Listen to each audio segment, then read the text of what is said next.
Bu məğlubiyyətin tək bir günahkarı var. O da Atletik Bilbao'nun İspanya çempionatında Azərbaycan, yəni Qarabağın isə Azərbaycan Premyer Liqasında oynamağıdır. Bəli. Tək məğlubiyyətin səbəbi budur.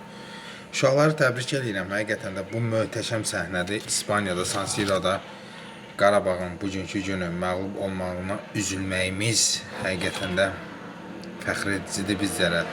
Çünki 2-də 2 eləyən Qarabağ Çempionlar Liqində 3-də 3 eləmək arzusundaydı. Biz bunu xəyal eləyirdik, biz bunu arzu eləyirdik. Vaxt var idi heç bunları biz bu hissi yaşamayan insanlarıq. Həqiqətən də Qurban müəllim və onun oyuncularını təbrik edirəm. Oynadıkları oyuna görə birinci növbədə Nərimanı təbrik edirəm. Həqiqətən də San Siro'da can qoyan oyunculardan biri idi. Alqışlar düşür inşallah. İnşallah ki biz ilk 24'lüyə düşüb azərkeşlərimizi özümüzü sevindirəcəyik.